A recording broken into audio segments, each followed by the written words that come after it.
getting the odds on your side. And that's very important.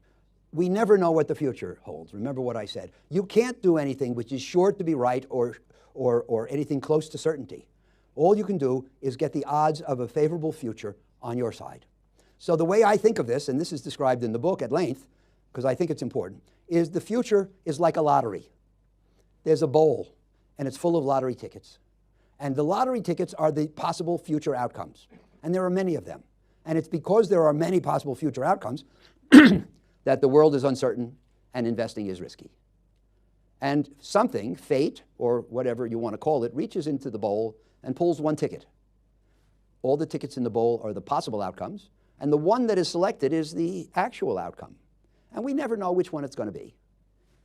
You reach in the bowl, you get a ticket. It could be any of the tickets in the bowl, and there are many. Now, does that mean that we can't know anything about the future, that we can't deal intelligently with the future? And no, it doesn't mean that. What we can know is the mix, the character of the tickets in the bowl. Sometimes there are a lot of good tickets and not too many bad ones. And sometimes there are a lot of bad tickets and not too many good ones. So you want to invest when the odds are in your favor. When are the tickets in the bowl most favorable? When are the odds in your favor?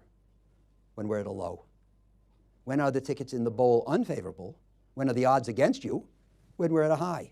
So the question is, can we figure out the difference? So when are the odds against you? When are there more losing tickets in the bowl than winners?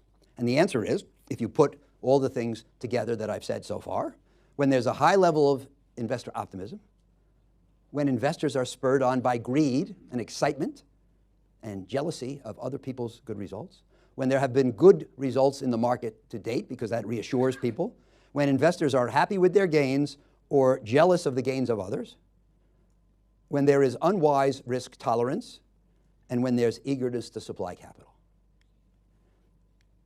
And when are these things seen? At cyclical highs. You can't see these things at lows. There's no optimism. There's no greed. There's no willingness to provide capital at lows. If those things existed, we wouldn't be at a low. These things are the fear, the greed, and so forth. They're seen at highs. And when are the odds in your favor? What causes there to be more winning tickets in the bowl than losers? The answer is when there's a lack of optimism, a high level of fear, poor recent market performance, widespread losses, excessive risk aversion, and reluctance to supply capital. And if you see these things, then clearly people are going to be upset and fearful, and as a result, prices are going to be low. And when are these things seen? At cyclical lows. Now, where are we now? Well, I thought you'd never ask. The line moving through the chart is the fair value, the intrinsic value, the central value, the norm, the right value, whatever you want to call it. And then, of course, with market fluctuates around it, excesses and corrections. So as depicted here, I think that we're somewhat above the intrinsic value. It's hard to say exactly where we are, but I think we're above intrinsic value. And, I'll talk a minute more about where we are, but that's how I would sum up. Now, what's going to happen tomorrow? Let's assume that I'm correct. Let's assume that the market really is somewhat above the intrinsic value. What does that imply for performance tomorrow? By which I don't mean tomorrow. I mean over the next year. And the answer is, who knows? The fact that something is overpriced does not mean that it's going to go down. Because if you look back at the last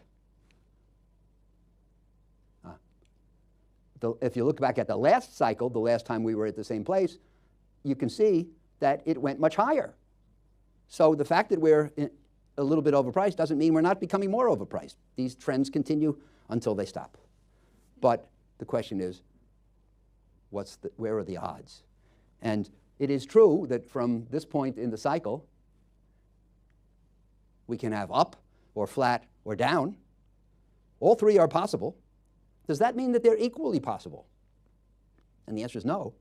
We're more likely to have a decline than a gain. The odds are against us when the price is above the intrinsic value, but not to the point where we should have certainty. Knowing where we stand in the cycle and knowing the odds of success can deliver one of the greatest advantages in investors' world, but it's not perfect. So now, if we have established, I have established to my satisfaction, I don't know about yours, the fact that we're a little bit overpriced today. Now I'm going to talk about how one goes about investing in what I call a low return world, which is where I think we are. In looking at today's market conditions, and by the way, these remarks do not apply just to Spain or just to Europe or just to the US or just to China or just to stocks or just to bonds. These are general comments about all the markets.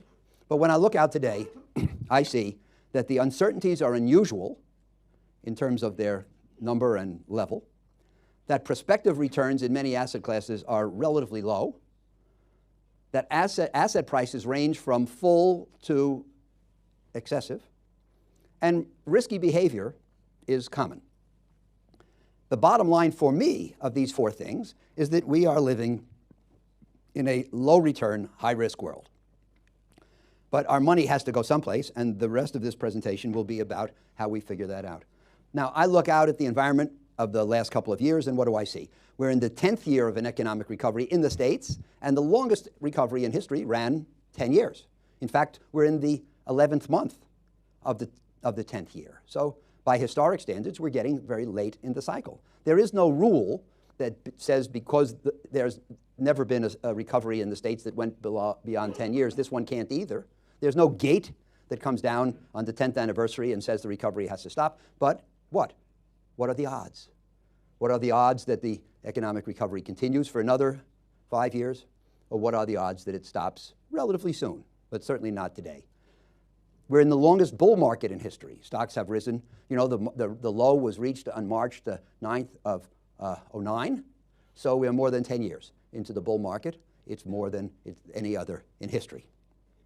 There are a few super stocks called the FANGs, Facebook, Apple, Amazon, Netflix, Google, which are moving way, way, way up, getting everybody excited. Some group of what I call super stocks is present in every bull market.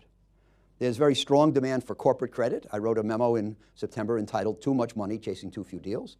That has been the case, in my opinion, in corporate credit. There's money flowing into emerging market debt. And in normal, cautious, risk-averse times, the money is not so eager to get into the emerging markets. But in bullish, aggressive, excited times, it is. And by the way, back in, I guess it's now 2 years, back in May of 17, the world was prepared to buy 100-year bonds of Argentina at 9%. And, you know, Argentina had, I think, 5 devaluations in the prior century. So what's the probability that Argentina is going to get through the next century without a devaluation? Not high. And yet people were willing to lend Argentina money for 100 years. That's a sign of optimism and aggressiveness on the part of most investors. We have record financing for private equity, which is piling up money, which is a statement that if you buy corporate assets and you buy it with borrowed money, you'll make a lot. We have an onrush of capital for technology and venture investing, which of course requires great bullishness because it's all about big gains in the future. Everybody knows that 8 or 9 out of every 10 venture investments fail, but they're seduced by the opportunity to make 100 times your money in Uber or Lyft, and so the money is now flowing in. And finally, investment in cryptocurrencies. And I see that Bitcoin has now doubled in the last few months. Of course, it's down about almost 2/3 from the high at the end of 17, but there's excitement about crypto. So you take all these things together, and so I think one of the most important words that I'd like to teach you today in English is the word inference. The important thing is not what happened. These are the events that have occurred or are occurring. The important thing is, what do they mean? What should you conclude? What message should you take away from the events that are occurring? And in my opinion, when you see these things, what it tells me, you look at that list, it says to me, the things that are governing the market today are optimism, trust in the future, faith in investing and investors, a low level of skepticism, risk tolerance, not risk aversion. The question is, do you agree that these are the proper inferences? And if they are, what do they tell you about the market? What they tell me is that this is not a positive climate for prospective returns and safety. In this kind of climate, safety and returns are not made easy, they're made hard to get. Now, let's talk about why prospective returns are low. We mentioned risk aversion, and I said, as I said to you, it's an extremely important concept. It's not one that most people are familiar with, but I was very fortunate back in the middle 60s to go to graduate school at University of Chicago, where they were teaching a new investment theory. And what it taught was that there's a line like this that connects return and risk. And as you can see, the line slopes up and to the right. And what that means is that as perceived risk increases, perceived return increases. That's where people get this belief that the more risk they take, the more money they make. But it can't be that easy, because if it was true that you could depend on risky assets to make you a lot of money, then they wouldn't be risky. So there must be something wrong with that expectation. No, what that means is that assets that are perceived as being risky have to be perceived as offering higher returns, or else nobody will make those investments, but they don't have to deliver. And you have to understand the difference between expectations and events. But anyway, there is an expectation that riskier assets will produce higher returns, and that is embodied in the line that goes up and to the right. And it starts with something called the risk-free rate, here, which is the return on the safest investments, which is 30-day Treasury bills, and it proceeds from there up and to the right, and all asset classes fall into line. So if you go back a reasonable period of time, it looked like this. So you have the risk-free rate, then you have treasuries, then you have, which are a little riskier, then you have high-grade bonds, still riskier, quality stocks, aggressive stocks, high-yield bonds, private equity, and the line slopes up and to the right, as it should. Every investment which is a little riskier should appear to offer a little more return, or else the market is not rational. And that's the way it was. I'm going to say, 10 or 20 years ago. And that's the way it should be. The issue is that when we got into the global financial crisis, the central banks of the world were afraid about the economic future, and so they lowered the risk-free rate. And when they lowered the risk-free rate, everything else fell with it. The return on treasuries and high grades and quality stocks and high-yield bonds and private equity also declined. That's what we call a parallel shift. The line fell and throughout. And so the returns on other assets fell into line with the decreased return on the risk-free rate. And that's approximately where we are today. It would not make any sense if the risk-free rate is very low, and of course in Europe there's trillions of dollars of bonds that have negative yields. It wouldn't make any sense for the risk-free rate to be low or negative and other classes to be safely high. So everything falls in line. And so because the rates are low, can we back up one? Yeah.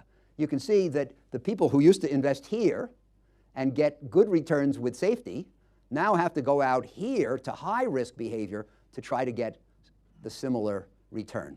And so investors in many markets have taken on increased risk to try to get the returns they want. Too much money is chasing the limited opportunities in risk markets, and the race to the bottom is underway. And as I said before, the 7 worst words in the world are out there today, in my opinion. Too much money chasing too few deals.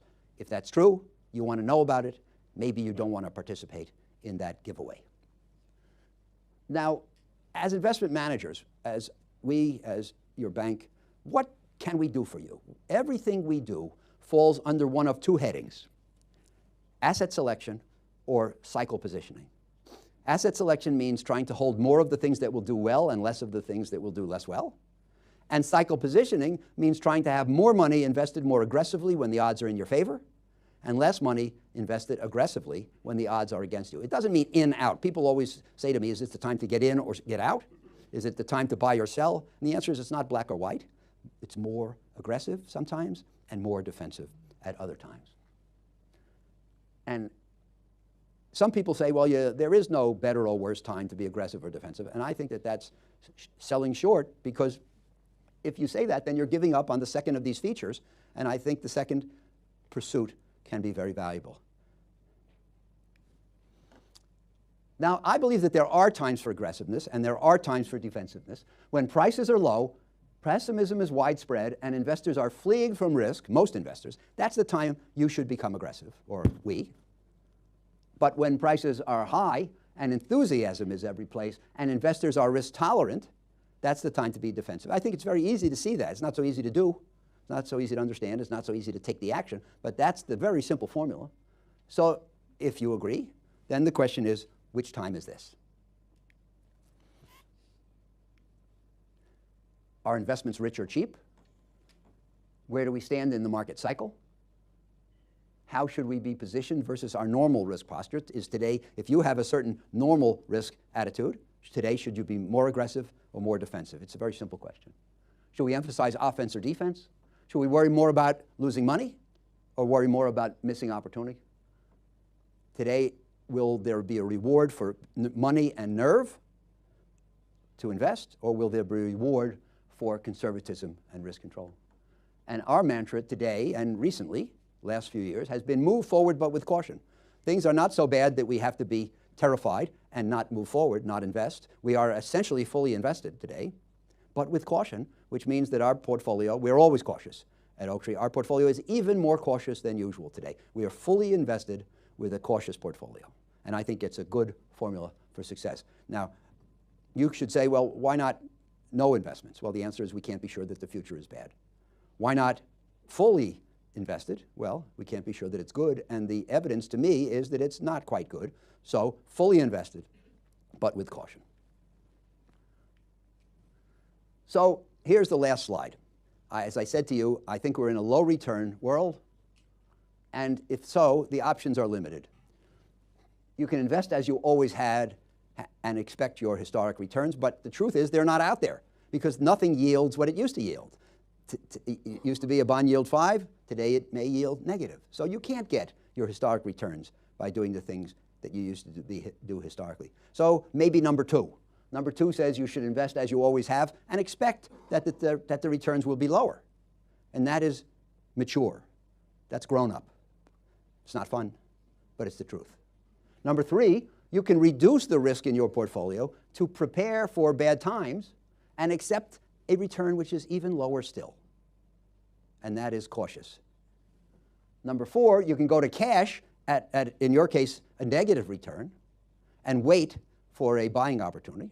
The trouble is, it's tough to wait for a few years. And if the market does well, as it has in our country in recent years, you'll have a lot of regret. Or you can go the other way. You can do 5. You can increase your risk in pursuit of high returns in the belief that you'll get higher returns if you do riskier things. Or number 6, you can put money into what I call special niches and invest with what I hope are special people in the hope that you can do better. Now, in my opinion, none of these is entirely satisfactory. They all have problems. There's only one observation, however. This is all the choices there are. When you're living in a high-risk, low-return world, there's no easy way to make a satisfactory return. So you really have to choose between these. And by the way, that means without number 1, because number 1 doesn't exist. So to me, the right things for today are a mix of 2, 3, and 6. I wouldn't do 4. I don't think it's appropriate to go to cash. The outlook is not so bad, and the asset prices are not so high that you should go to cash. And you shouldn't, in my opinion, certainly do number 5. I don't think there's any point today in being aggressive. So some combination, in my opinion, of 2, 3, and 6. And that's what I wanted to tell you today at the request of the bank.